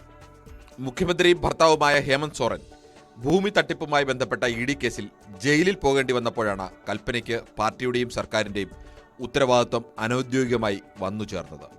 ഹേമന്ത് സോറൻ ജയിലിലായിരുന്നപ്പോൾ ഡൽഹിയിൽ ഇന്ത്യ മുന്നണി യോഗത്തിൽ കൽപ്പനയാണ് പങ്കെടുത്തത്. ലോക്സഭാ തെരഞ്ഞെടുപ്പിൽ ജാർഖണ്ഡിലെ ഇന്ത്യ മുന്നണിയുടെ പ്രചാരണത്തിന്റെ നേതൃത്വം ഏറ്റെടുത്തു. ജനക്കൂട്ടത്തെ തന്നിലേക്ക് വലിച്ചെടുപ്പിക്കുന്ന പ്രസംഗശൈലിയും കുറുക്കിക്കൊള്ളുന്ന മറുപടികളുമായി അവർ കളം നിറഞ്ഞു.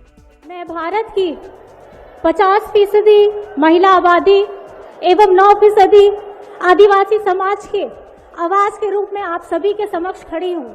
കൽപ്പന വന്നാൽ ആളുകൂടുമെന്ന അവസ്ഥ ജാർഖണ്ഡിൽ എവിടെയും ഉണ്ടായി. പ്രത്യേകിച്ച് സ്ത്രീകൾക്കും ഗ്രാമീണർക്കുമിടയിൽ വലിയ സ്വാധീനം ചെലുത്താൻ അവർക്കായി. സിറ്റിംഗ് MLA രാജിവെച്ചതിനെ തുടർന്ന് ഒഴിവുവന്ന ഗാണ്ഡെ നിയോജക മണ്ഡലത്തിലെ ഉപതെരഞ്ഞെടുപ്പിലായിരുന്നു ആദ്യ പോരാട്ടം. ലോക്സഭാ തെരഞ്ഞെടുപ്പ് പ്രചാരണവും സ്വന്തം മണ്ഡലത്തിലെ പ്രചാരണവും ഒരുമിച്ച് നടത്തി. അന്നും ഇപ്പോഴും സമാനമായ രീതിയിൽ വിജയം ഉറപ്പാക്കി. സ്വന്തം വിജയവും JMM വിജയവും. കഴിഞ്ഞ 8 മാസത്തിനുള്ളിൽ ഹേമന്തിന്റെ ഭാര്യ എന്ന നിലയിൽ നിന്ന് ജാർഖണ്ഡിലെ മുൻനിര നേതാക്കളിലൊരാളായി മാറാൻ കൽപ്പന സോറനായി. ഹേമന്ത് സോറൻ മുഖ്യമന്ത്രിയാവുമ്പോൾ പാർട്ടിയിലും സർക്കാരിലും കൽപ്പനയ്ക്ക് റോൾ എന്താവുമെന്നാണ് ഇനി അറിയേണ്ടത്. Political desk, news 18. ഇടവേള.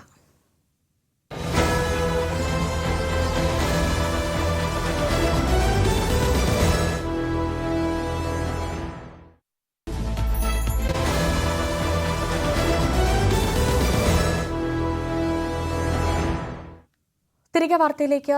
മറക്കരുത് വയനാടിനെ.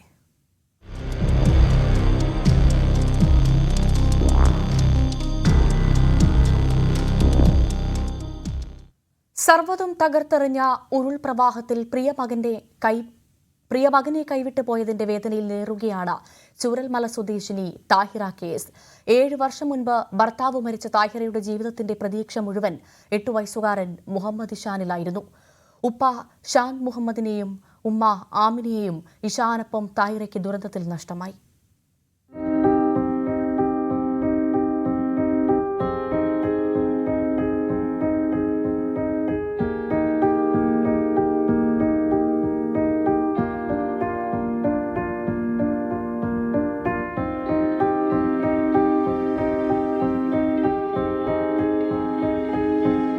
അന്നും പതിവ് പോലെ പ്രാർത്ഥിച്ചു സലാം ചൊല്ലിയാണ് മുഹമ്മദ് ഇഷാൻ കിടന്നത്. ആ രാത്രി സർവ്വതും തകർത്തെറിഞ്ഞ ഉരുൾ താഹിറയുടെ വീടിനെയും തുടച്ചു നീക്കി. എല്ലാമായ മകൻ കൈവിട്ടു പോകുമ്പോൾ നിസ്സഹായയായി ഈ അമ്മ. നല്ല ഉറക്കിലായിരുന്നു, അവനൊന്നും അറിഞ്ഞിട്ടില്ല. മോന് നല്ല ഭക്ഷണമൊക്കെ കഴിച്ച് സലാം പറഞ്ഞ് കിടന്ന കുട്ടിയാണ്. രാവിലെ എണീച്ചപ്പോൾ കൂടെ ഇല്ല. അവനെ ഞാൻ ചേർത്ത് പിടിച്ചിരുന്നു, ടീഷർട്ടിൽ ചേർത്ത് മുറുക്ക പിടിച്ചിരുന്നു. അവനും വെള്ളം അടുത്തേക്ക് എത്തിയപ്പോൾ അവനെന്തോ ചെവിയിൽ അറിഞ്ഞിട്ടുണ്ട്, എന്തോ ഒരു ശബ്ദം ഉണ്ടെന്ന് അറിഞ്ഞെന്ന് തോന്നുന്നു. എൻ്റെ അടുത്തേക്ക് കടന്നു. അപ്പം ഞാനും അവൻ്റെ അടുത്തേക്ക് കടന്ന് അവൻ്റെ ടീഷർട്ട് മുറുക്ക പിടിച്ചു. പക്ഷെ വെള്ളം അങ്ങനെ കട്ടിലോടെ കൊണ്ടുപോയപ്പോൾ ഞാനും അങ്ങ് കമിഴ്ന്നപ്പോൾ എൻ്റെ കയ്യിൽ നിന്ന് അങ്ങ് വിട്ടുപോയി. പക്ഷേ ഞാൻ ആ ചളിയിൽ നിന്ന് എണീച്ച് വരുമ്പോൾ എൻ്റെ കയ്യെത്തും ദൂരത്തായിട്ട് തന്നെ ഉപ്പയും ഒക്കെ ഉണ്ടായിരുന്നു. അത് ഞാൻ പിന്നീട് അറിഞ്ഞത്. ഭയങ്കര വിഷമം തോന്നി. ഞാൻ എണീച്ച് വന്നപ്പോൾ എൻ്റെ അത്രയും അടുത്ത് അവരുണ്ടായിരുന്നു. 7 വർഷം മുൻപാണ് ഭർത്താവ് സിറാജുദ്ദീൻ മരിച്ചത്. തയ്യൽ ജോലി ചെയ്താണ് മകൻ മുഹമ്മദ് ഇഷാനെ താഹിറ വളർത്തിയത്. ഉപ്പയ്ക്കും ഉമ്മയ്ക്കുമൊപ്പം ജീവിതം കരുപ്പിടിപ്പിച്ചു വരുമ്പോഴാണ് എല്ലാം നഷ്ടമായത്. അന്ന് പ്രധാനമന്ത്രി ആശുപത്രി സന്ദർശിക്കുമ്പോൾ താഹിറയും ഉണ്ടായിരുന്നു അവിടെ. ഏറെ പ്രതീക്ഷയുണ്ടായിരുന്നു പ്രധാനമന്ത്രിയുടെ സന്ദർശനത്തിൽ. പക്ഷേ ഇപ്പോൾ ഹോസ്പിറ്റലിൽ എല്ലാവരും കാണാൻ വന്നപ്പോൾ നെയ്സമോളെ കാണാൻ വേണ്ടി വന്ന് ആ കുട്ടിയായിട്ട് നല്ല സ്നേഹമായിട്ട് നിൽക്കുമ്പോൾ അതിൻ്റെ തൊട്ടടുത്ത ബെഡിലാണ് ഞാൻ കിടക്കുന്നുണ്ടായിരുന്നത്. അത് അവിടെ വന്ന് സംസാരിച്ച് അങ്ങനെ പോയി. പക്ഷെ അതൊക്കെ എന്താണെന്നുള്ളത് ഇപ്പം ഒരു പ്രകടനമാണോ എന്താണെന്നുള്ള അറിയില്ല. പക്ഷെ അതിൻ്റെ ഒന്നും കിട്ടിയിട്ടില്ല. വിഷമമുണ്ട് ഇത്രയും വലിയൊരു ദുരന്തം ഉണ്ടായിട്ട്. ഇനി പതിയെ ജീവിതത്തിലേക്ക് മടങ്ങിയെത്തണം. എത്ര കാലം ഇങ്ങനെ വാടകയ്ക്ക് കഴിയേണ്ടി വരുമെന്ന് അറിയില്ല. സർക്കാർ കൈവിടില്ലെന്ന് മാത്രം പ്രതീക്ഷിക്കുന്നു. താഹിറ പറഞ്ഞു നിർത്തി. അവരെ ഓർമ്മകളിലൂടെ തന്നെ അവരെ ആഗ്രഹങ്ങളിലൂടെ എൻ്റെ മോനെ ഒരുപാട് ഭയങ്കര ഒരു പ്രതീക്ഷയായിരുന്നു. ഭയങ്കര ബോൾഡായ കുട്ടിയാണ്. വെള്ളാർമല സ്കൂളിൽ 4ാം ക്ലാസ് വിദ്യാർത്ഥിയാണ്. നല്ല ഇതാണ്. അപ്പം ഒരുപാട് ഓർമ്മയും സ്വപ്നങ്ങൾ എനിക്ക് തന്നിട്ടുണ്ട്. അപ്പോൾ ആ ഒരു ഓർമ്മയിലൂടെ എനിക്ക് ജീവിക്കണം എന്ന് എനിക്ക് അതിയായ ആഗ്രഹമുണ്ട്. അപ്പോൾ നമ്മളിതിനെ തരണം ചെയ്ത് മുന്നോട്ട് പോകണം എന്നാണ്. അഖിലോട്ടുപാറയ്ക്കൊപ്പം CV അനുമോദ്, ന്യൂസ് 18. അല്ല, കേന്ദ്ര ഗവൺമെൻറ് നിലവിലുള്ള നടപടി എന്ന് പറയുന്നത്, ഇപ്പോൾ SDR ഫണ്ടിൽ ഇവിടെ തുകയുണ്ടെങ്കിൽ ആ ഫണ്ട് വിനിയോഗിക്കണം എന്നുള്ളത് കേന്ദ്ര സർക്കാരിൻ്റെ ഒരു പൊതു നയമാണ്. ഞാനും ആ വകുപ്പ് കൈകാര്യം ചെയ്തിരുന്ന ഒരാളെന്നുള്ള നിലയിൽ പറയുകയാണ്. പക്ഷേ അത് ഇവിടെ റിഫ്ലക്റ്റ് ചെയ്യുന്നുണ്ട്. അതിൻ്റെ ബാക്കിയുള്ള തുകയ്ക്ക് ഇപ്പോൾ എത്ര അനുവദിച്ചാലും ബാക്കിയുള്ള തുക മാത്രമേ അനുവദിച്ച് കിട്ടത്തുള്ളൂ. അവിടെയാണ് പ്രശ്നം. കേന്ദ്രം അപ്പം മറന്നു കേരളത്തെ. കേന്ദ്രം അതിന് വേണ്ട തരത്തിലുള്ള പ്രാധാന്യം കൊടുക്കുന്നില്ല. അതൊരു പൊളിറ്റിക്കൽ ഡിസിഷനാണ് ആവശ്യം.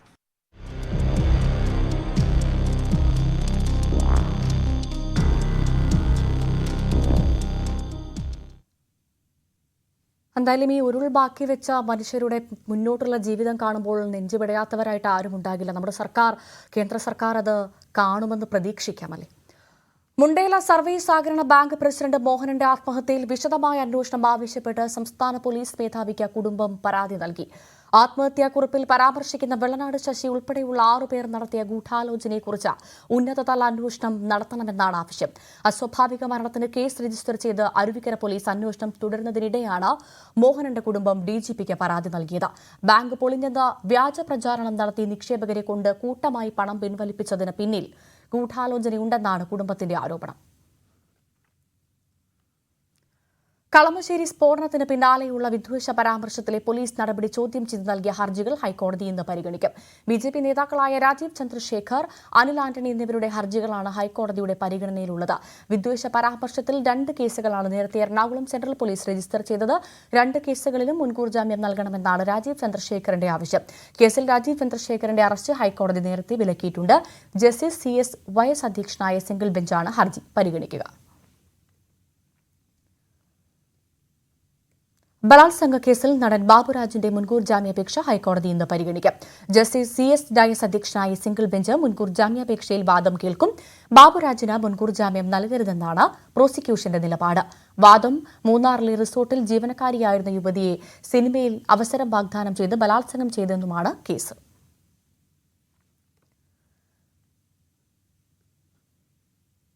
വഖഫ് ഭൂമി പ്രശ്നത്തിൽ ശാശ്വതമായ പരിഹാരം മുഖ്യമന്ത്രി ഉറപ്പു നൽകിയിട്ടും നിരാഹാര സമരം തുടർന്ന് മുനമ്പം നിവാസികൾ. 44-ാം ദിവസമായി ഇന്ന് സമരത്തിന് ഐക്യദാർഢ്യം പ്രഖ്യാപിക്കാൻ BJP നേതാവ് V. മുരളീധരൻ വൈകിട്ട് 4 മണിക്ക് മുനമ്പത്തെത്തും. അതിനിടെ വഖഫ് ആക്ടിന്റെ പ്രതീകാത്മക രൂപം കടലിൽ കെട്ടിത്താഴ്ത്തി മുനമ്പം ഭൂസംരക്ഷണ സമിതി പ്രതിഷേധിച്ചു. സർക്കാർ നിയമ ജുഡീഷ്യൽ കമ്മീഷനോട് സഹകരിക്കാമെന്ന് ധാരണയായെങ്കിലും മുഖ്യമന്ത്രിയെ നേരിട്ട് കണ്ട് കാര്യങ്ങൾ ബോധിപ്പിക്കാനുള്ള ശ്രമവും സമരസമിതി നടത്തുന്നുണ്ട്.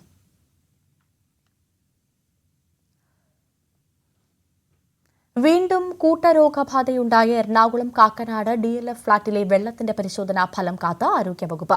27 പേർക്കാണ് വയറിളക്കവും ഛർദിയും 2 പേർക്ക് മഞ്ഞപ്പിത്തവും കണ്ടെത്തിയത്. അതിനിടെ സ്വകാര്യ ലാബിൽ നടത്തിയ പരിശോധനയിൽ ഫ്ളാറ്റിലെ വെള്ളത്തിൽ കോളിഫോം ബാക്ടീരിയയുടെ സാന്നിധ്യവും കണ്ടെത്തി. നിലവിൽ ആളുകൾക്ക് മറ്റാരും ആശുപത്രിയിൽ ചികിത്സയിൽ കഴിയുന്നില്ല. 6 മാസം മുൻപ് ഫ്ളാറ്റിൽ കൂട്ടരോഗബാധയുണ്ടായിരുന്നു.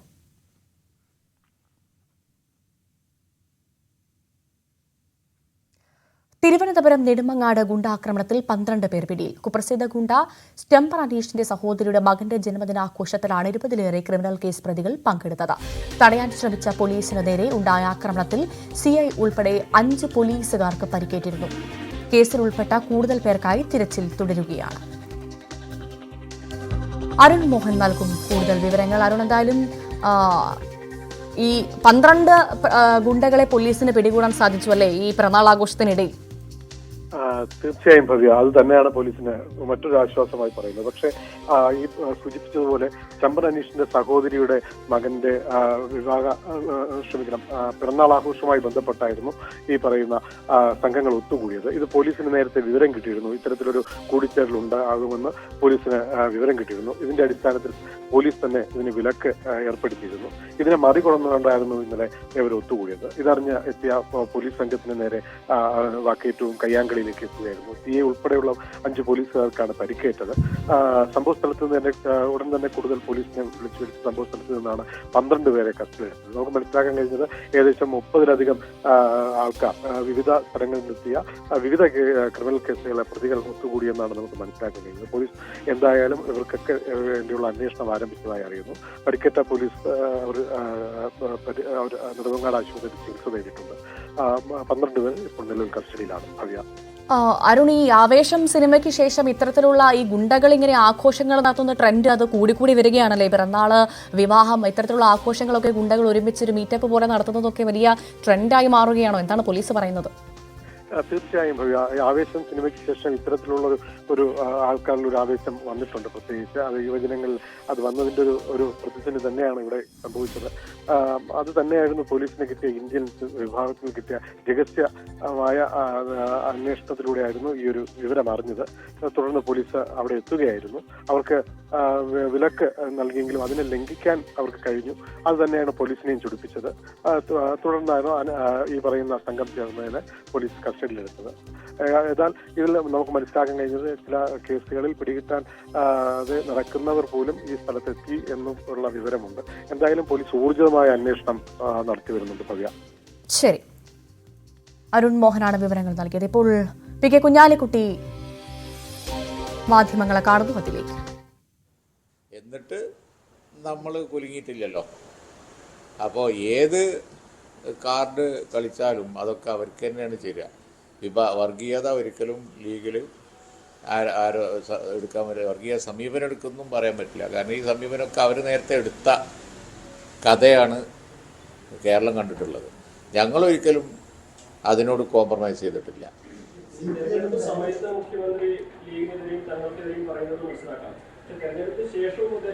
അതാണ് ഞാൻ പറഞ്ഞത്. ഞാൻ ആദ്യം മറുപടി പറഞ്ഞു. കാരണം ലീഗ് സപ്പോർട്ട് ചെയ്തുണ്ടാക്കുന്ന നേട്ടം അവിശ്വസനീയമാണ്. കുറഞ്ഞ പോളിംഗ് ശതമാനമാണ് വയനാട്ടിൽ. എന്നിട്ടും 4,10,000 മുകളിൽ വോട്ട് ലീഡുണ്ടെങ്കിൽ അതിൽ ലീഗിൻ്റെ പങ്ക് അവർക്ക് നന്നായി അറിയാം. പിന്നെ റോഷൻ ലീഗിനോടല്ലേ ഉണ്ടാവുള്ളൂ. പാലക്കാട് ഇത്രയും വലിയ ഭൂരിപക്ഷം ഉണ്ടെങ്കിൽ ഞങ്ങളുടെ ശക്തി കേന്ദ്രമായ ബിരാരി പഞ്ചായത്തും അതുപോലെ തന്നെ പാലക്കാട് മുനിസിപ്പാലിറ്റിയിലും ഒക്കെ ഉണ്ടായ മുന്നേറ്റം അതിൻ്റെ പിന്നിൽ ലീഗാണ് എന്നുള്ളത് അവർക്കറിയാം. പിന്നെ രോഷത്തിന് കാരണം വേറെ അന്വേഷിക്കണം. പക്ഷേ രോഷപ്രകടനം വിഭാഗീയത സൃഷ്ടിക്കുന്ന രൂപത്തിലാവുമ്പോൾ കാലിൻ്റെ അടിയിൽ നിന്ന് മണ്ണ് പോകുന്നത് അവർക്കാണ്. 3-ാം സ്ഥാനത്താണ് വയനാട്ടിൽ പലയിടത്തും. BJPക്ക് പിറകെ പോയി. അതാണ് എൻ്റെ പോയിന്റ്. ഞാൻ പറഞ്ഞു അത് സ്ട്രാറ്റജിക്കൽ ചേഞ്ച് ആയിട്ട് കണ്ടുകൂടെ? കാരണം ലോക്സഭാ തെരഞ്ഞെടുപ്പിന് മുമ്പേ വരെ ലീഗിനെ വിമർശിക്കുന്നേ ഇല്ല, അവർ തലോടലും ഉണ്ടായിരുന്നു. പക്ഷെ ഇപ്പോ ഈ SDPയും ജമാഅത്തെ ഇസ്ലാമിനും ലീഗിനെ കണക്ട് ചെയ്തുകൊണ്ടാണ് വിമർശനം ചെയ്യുന്നത്. അപ്പോൾ നയത്തിലൊരു മാറ്റം വന്നു. പുതിയ അല്ല, അതിൽ വലിയ പുതുമയൊന്നുമില്ല. അത് പിന്നെ അവർ തീരുമാനിച്ചിട്ട് പ്രഖ്യാപിക്കലാണ് കാറിൻ്റെ ഏതാണെന്നുള്ളത്. PK കുഞ്ഞാലിക്കുട്ടി മാധ്യമങ്ങളെ കാണുകയായിരുന്നു. മറ്റു വാർത്തയിലേക്ക്. ശരണപാതയിൽ തീർത്ഥാടക പ്രവാഹം. ശബരീശ ദർശനം നിങ്ങൾക്കായി സമർപ്പിക്കുന്നത് മിൽമ ഗീ. വ്രതശുദ്ധിയുടെയും നന്മയുടെയും നാളുകൾ പരിശുദ്ധമാക്കാം മിൽമയ്ക്കൊപ്പം. മണ്ഡലകാലം 11ാം ദിനത്തിലെത്തുമ്പോൾ ശബരിമല സന്നിധാനത്ത് തീർത്ഥാടകരുടെ എണ്ണത്തിലും വരുമാനത്തിലും വർധന. തീർത്ഥാടകരുടെ എണ്ണം 3 ലക്ഷം വർദ്ധിച്ചപ്പോൾ വരുമാനത്തിൽ 13 കോടിയുടെ വർധനയുണ്ടായി. ഇന്നും ദർശനത്തിന് തിരക്ക് അനുഭവപ്പെടുന്നുണ്ട്.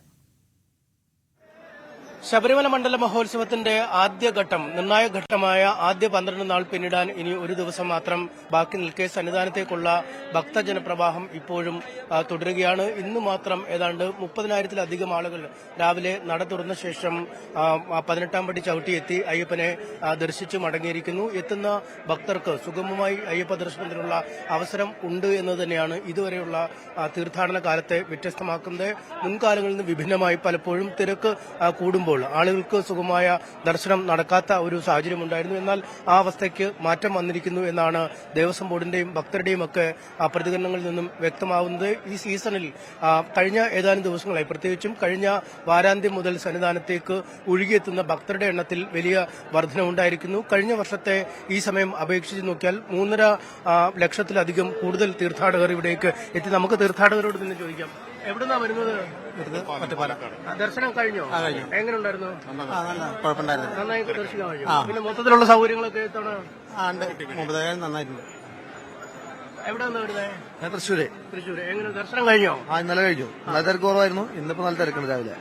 ഇന്നലെ ശരിക്കും തൊഴാൻ പറ്റും? 2-3 വട്ടം തൊഴുതു. 3 വട്ടം തൊഴുതു? ഇന്നലെ രാവിലെ വീണ്ടും ഉണ്ടായിരുന്നു. എങ്ങനെയുണ്ട് മൊത്തത്തിലെ ഒരു സൗകര്യങ്ങളും? മുൻ വർഷത്തെ അപേക്ഷിച്ച് നല്ല സൗകര്യങ്ങൾ കൂടുതലാണ്. വലിയ ബുദ്ധിമുട്ട് വന്നില്ല? ഇല്ല, ബുദ്ധിമുട്ടില്ല.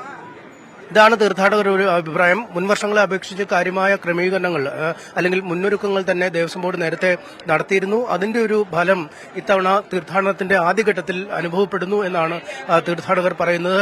വരുമാനത്തിൽ മാത്രം ഇതിനകം 13 കോടി രൂപയുടെ വർധനമാണ് ഉണ്ടായിരിക്കുന്നത്.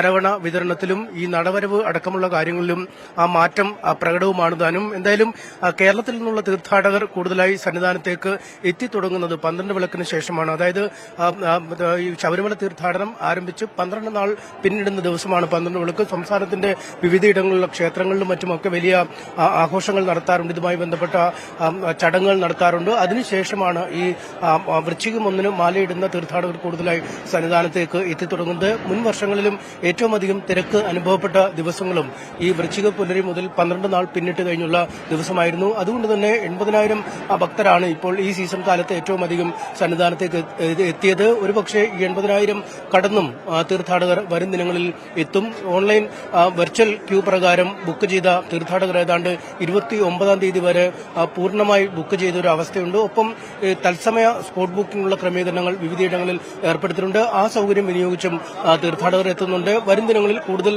സ്പോട്ട് ബുക്കിംഗിനുള്ള സൗകര്യം ഒരുക്കും എന്നാണ് ദേവസ്വം ബോർഡ് വ്യക്തമാക്കുന്നത്. ശബരിമല സന്നിധാനത്തെത്തുന്ന ഭക്തരുടെ ദീർഘകാല ആവശ്യമായ നേരിട്ട് ദർശനത്തിനുള്ള നടപടികളുമായി ദേവസ്വം ബോർഡ്. പുതിയ രീതി നടപ്പിലായാൽ 18ാം പടി കടന്നെത്തുന്ന ഭക്തർക്ക് സന്നിധാനം മേൽപ്പാലം ഒഴിവാക്കി നേരെ ശ്രീകോവിലിലെത്തി അയ്യപ്പനെ ദർശിക്കാം. വലിയ നടപ്പന്തൽ പിന്നിട്ട് ആഴിയും കടന്ന് 18ാം പടി ചവിട്ടി സോപാനത്തെത്തുന്ന ഭക്തർ ക്ഷേത്രത്തിന്റെ 3 ഭാഗങ്ങളും വലം വയ്ക്കുന്ന മേൽപ്പാലത്തിലൂടെയാണ് നിലവിൽ ശ്രീകോവിലിൽ ദർശനത്തിനെത്തുന്നത്. വശത്തു നിന്ന് ചെരിഞ്ഞുള്ള ദർശനമായതിനാൽ ഏതാനും സെക്കൻഡ് പോലും ദർശനത്തിന് ലഭിക്കുന്നില്ലെന്ന പരാതി നിരവധി ഭക്തരാണ് പങ്കുവച്ചിരുന്നത്. പുതിയ സംവിധാനത്തിലൂടെ തീർത്ഥാടകർക്ക് കുടിമരച്ചുവട്ടിലൂടെ നേരെ ശ്രീകോവിലേക്ക് കയറാനാവും. സുഗമമായ ദർശനത്തിനൊപ്പം സന്നിധാനത്തെ തിരക്കും വലിയ അളവ് വരെ കുറയ്ക്കാനാവും. ദർശനം കഴിഞ്ഞെത്തുന്ന ഭക്തരെ സോപാനത്തു നിന്നും മാളികപ്പുറത്തേക്കും അവിടെ നിന്നും ബെയിലി പാലത്തിലേക്കും കടത്തിവിടുന്ന വൺ വേ സമ്പ്രദായമാവും ഉണ്ടാവുക. ഇതിനായി സൈന്യം നിർമ്മിച്ച ബെയിലി പാലം ദേവസ്വം ബോർഡ് പണം നൽകി ഏറ്റെടുത്തു കഴിഞ്ഞു. വളരെയേറെ ഭക്തർ ആഗ്രഹിക്കുന്ന കാര്യമാണ്. അവർക്ക് ഭഗവാനെ നേരെ ഒരു നിമിഷമെങ്കിലും കാണണമെന്നുള്ളത്. അങ്ങനെ ഒരു ആഗ്രഹം സഫലമാക്കണമെന്നാണ് ബോർഡ് ആഗ്രഹിക്കുന്നത്. പക്ഷെ അതിന് കുറെ കടമ്പകളുണ്ട്. അതിനൊന്ന് സർക്കാരുമായി ഒന്ന് കൂടി ആലോചിക്കണം. കോടതിയുടെ ഒരു പെർമിഷൻ വേണം, തന്ത്രിയുടെ ഒരു പെർമിഷൻ വേണം. അപ്പോൾ എല്ലാം കൂടി ഒരു കൂടിയാലോചനയുടെ ഭാഗമായിട്ട് മാത്രമേ നമുക്ക് നടപ്പിലാക്കാൻ സാധിക്കുകയുള്ളൂ. എന്തായാലും ഈ സീസൺ കഴിഞ്ഞ ഉടൻ തന്നെ അതിലേക്ക് കടക്കണമെന്നാണ് ബോർഡ് ആഗ്രഹിക്കുന്നത്. അതിനിപ്പം നിലവിലുള്ള ബെയിലി പാലമുണ്ട്. ആ പാലം ഉപയോഗിച്ചുകൊണ്ട് അതിനെ എക്സിറ്റായി കണ്ടുകൊണ്ട് നടപ്പന്തൽ വഴി 18-ാം പടി കയറ്റി ഭഗവാനെ തൊഴിപ്പിച്ച് മാളികപ്പുറം വഴി എക്സിറ്റ് ബെയിലി പാലം വഴി അങ്ങോട്ടേക്ക് ചന്ദ്രാനന്ദൻ റോഡിലേക്ക് കയറ്റി വിടണമെന്നാണ് ബോർഡ് ആഗ്രഹിക്കുന്നത്. മണ്ഡലകാലത്തിന് ശേഷമുള്ള മാസപൂജ മുതൽ പരീക്ഷണാടിസ്ഥാനത്തിൽ പുതിയ സംവിധാനം നടപ്പിലാക്കാനാണ് ആലോചന. പദ്ധതിയെക്കുറിച്ച് വിവിധ തലങ്ങളിലുള്ള ചർച്ചകൾ ഉടൻ ദേവസ്വം ബോർഡ് ആരംഭിക്കും. ന്യൂസ് 18 സന്നിധാനം. ശബരിമല തീർത്ഥാടനം 9 നാൾ പിന്നിടുമ്പോൾ മുൻ വർഷത്തെ അപേക്ഷിച്ച് തീർത്ഥാടകരുടെ എണ്ണത്തിലും വരുമാനത്തിലും വൻ വർധന. 12 വിളക്ക് കഴിയുമ്പോൾ തിരക്കേറുന്നതോടെ കൂടുതൽ തീർത്ഥാടകർക്ക് ദർശനത്തിന് അവസരം നൽകാനാകുമെന്നാണ് ദേവസ്വം ബോർഡ് അറിയിക്കുന്നത്. കഴിഞ്ഞ വർഷം ഇതേ സമയത്തെ അപേക്ഷിച്ച് 3 ലക്ഷം ഭക്തരാണ് അയ്യപ്പ ദർശനത്തിനായി സന്നിധാനത്ത് അധികമായി എത്തിയത്. 13 കോടി രൂപയുടെ വരുമാന വർധനവും ഉണ്ടായി. നടവരവും പ്രസാദ വിതരണത്തിലുമായി ഇത്തവണ 41,61 ലക്ഷം രൂപ ദേവസ്വം ബോർഡിന് ലഭിച്ചു. വരുമാനത്തിന്റെ കാര്യത്തിലും വലിയ വർധനയാണ് ഈ വർഷം ഉണ്ടായിരിക്കുന്നത്. കഴിഞ്ഞ പ്രാവശ്യം ഇതേ ദിവസം ഉണ്ടായിരുന്നത് 28,30,20,364 ഉണ്ടായിരുന്നു. ഇപ്പോ 41,64,65,000. 1 മിനിറ്റിൽ 80 തീർത്ഥാടകരെയാണ് 18-ാം പടിയിലൂടെ ഇപ്പോൾ കടത്തിവിടുന്നത്. പ്രതിദിനം 80,000 തീർത്ഥാടകർക്ക് സുഗമമായ അയ്യപ്പ ദർശനത്തിന് അവസരവുമുണ്ട്. അടുത്ത 29 വരെ വെർച്വൽ ക്യൂ ബുക്കിംഗ് ഉണ്ടെങ്കിലും ബുക്ക് ചെയ്ത 10,000-ഓളം പേർ ഓരോ ദിവസവും ദർശനത്തിനെത്തുന്നില്ല. അതുകൊണ്ട് തന്നെ വിവിധയിടങ്ങളിലെ തത്സമയ സ്പോട്ട് ബുക്കിംഗിലൂടെ കൂടുതൽ ഭക്തർക്ക് ദർശനത്തിന് അവസരം നൽകാനാവും എന്നും ബോർഡ് വ്യക്തമാക്കുന്നു. ന്യൂസ് 18 സന്നിധാനം. ശബരീശ ദർശനം നിങ്ങൾക്കായി സമർപ്പിച്ചത് മിൽമാഗി. വ്രതശുദ്ധിയുടെയും നന്മയുടെയും നാളുകൾ പരിശുദ്ധമാക്കാം മിൽമയ്ക്കൊപ്പം. ഗുരുവായൂർ ഏകാദശിയുടെ ഭാഗമായി നാളെ മുതൽ ചെമ്പൈ സംഗീതോത്സവം ആരംഭിക്കും. 80 വർഷമായി നടന്നുവരുന്ന പോലീസ് വിളക്ക് ഇക്കുറിയും ആഘോഷിച്ചു.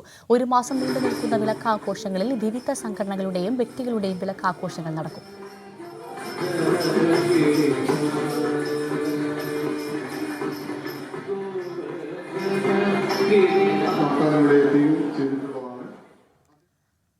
എറണാകുളം കളമശ്ശേരിയിലെ വീട്ടമ്മയുടെ കൊലപാതകത്തിൽ 2 പേർ പിടിയിൽ. കാക്കനാട് സ്വദേശി ഗിരീഷ് ബാബു, ഗദ്രിജ എന്നിവരാണ് പിടിയിലായത്.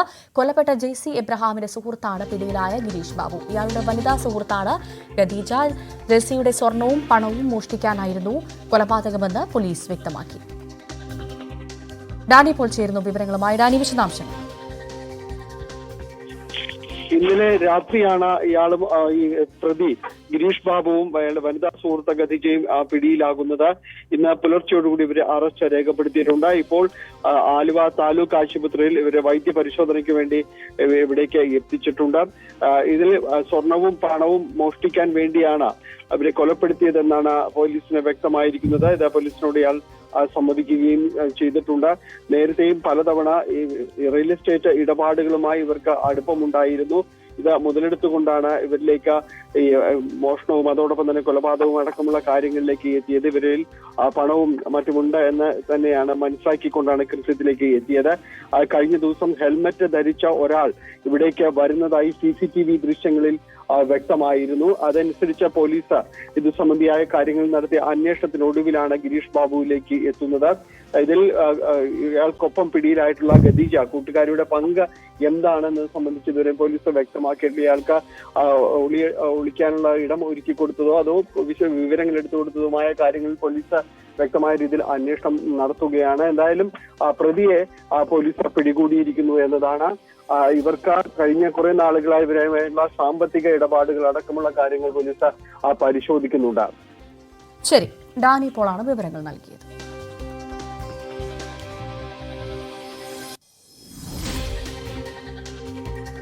പെർത്ത് ക്രിക്കറ്റ് ടെസ്റ്റിൽ ഇന്ത്യ ജയത്തിനരികെ. ആദ്യ ക്രിക്കറ്റ് ടെസ്റ്റ് ജയിക്കാൻ വേണ്ടത് 5 വിക്കറ്റുകൾ. 4ാം ദിനത്തിൽ ആദ്യ സെഷൻ തുടരുമ്പോൾ 5 വിക്കറ്റ് നഷ്ടത്തിൽ ഓസ്ട്രേലിയ തകരുന്നു. ഹരികൃഷ്ണൻ ചേരുന്നു സ്പോർട്സ് ഡെസ്കിൽ നിന്നും വിവരങ്ങളുമായി. ഹരികൃഷ്ണൻ, എന്തായാലും ഇന്ത്യ ജയിക്കാൻ വേണ്ട 5 വിക്കറ്റ് ഇങ്ങെടുക്കും അല്ലേ? ഭവ്യ, അങ്ങനെ തന്നെ പറയേണ്ടി വരും. കാരണം ആദ്യ ഇന്നിംഗ്സിൽ ഇന്ത്യയെ സംബന്ധിച്ചിടത്തോളം ഒരു തകർച്ചയിലേക്ക് പോയിരുന്നെങ്കിൽ പോലും തിരിച്ചു പിടിക്കുകയായിരുന്നു ഇന്ത്യൻ ബൗളിംഗ് നിര എന്ന് പറയേണ്ടി വരും. സിറാജും ബുംറയും ചേർന്നാണ് ഇപ്പോൾ ഇന്ത്യക്ക് വേണ്ടി രക്ഷാപ്രവർത്തനം നടത്തുന്നത്. ആകെ ഓസ്ട്രേലിയക്ക് ഒരു പ്രതീക്ഷയായി നിൽക്കുന്നത് ട്രാവിസ് ഹെഡ് മാത്രമാണ്. ട്രാവിസ് ഹെഡാണ് ഇപ്പോൾ അർദ്ധ സെഞ്ചുറി കഴിഞ്ഞ് നിൽക്കുന്നത്. ട്രാവിസ് ഹെഡ് നോട്ട് ഔട്ടാണ്. പക്ഷേ ലഞ്ചിലേക്ക് പിരിയുമ്പോഴേക്കും 104 റൺസാണ് ഓസ്ട്രേലിയൻ ബാറ്റിംഗ് നിരയ്ക്കുള്ളത്. അത് 5 വിക്കറ്റ് നഷ്ടത്തിലുമാണ്.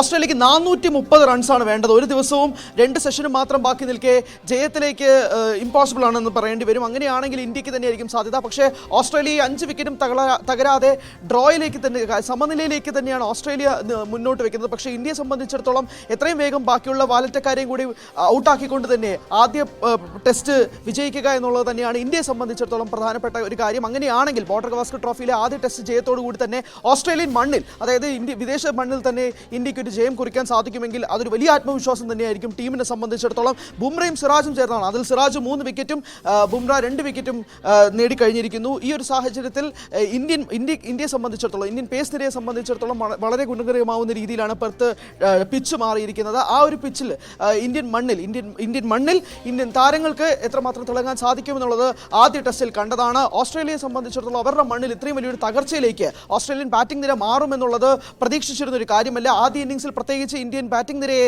തകർത്ത് നിന്നിരുന്ന ഓസ്ട്രേലിയൻ ബൗളിംഗ് നിരയെ സംബന്ധിച്ചിടത്തോളം പിന്നീട് ഓസ്ട്രേലിയ ബാറ്റിംഗ് ഇറങ്ങിയപ്പോഴാണ് തകർച്ചയിലേക്ക് കൂടുതൽ ഓസ്ട്രേലിയ മാറുന്ന ഒരു സാഹചര്യത്തിലേക്ക് വന്നത്. എന്തായാലും ആദ്യ ടെസ്റ്റിൽ ഇന്ത്യക്ക് സമ്പൂർണ്ണ ആധിപത്യമാണ് നിലവിലത്തെ സാഹചര്യത്തിൽ. 4ാം ദിനത്തിൽ ലഞ്ചിലേക്ക് പുരോഗമിക്കുമ്പോൾ. ശരി, ഹരികൃഷ്ണനാണ് വിവരങ്ങൾ നൽകിയത്. പൂർണ്ണമാകുന്നു വാർത്താരംഭം. ഇടവേളയ്ക്ക് ശേഷം കാണാം ന്യൂസ് ടൈംസ്. നമസ്കാരം.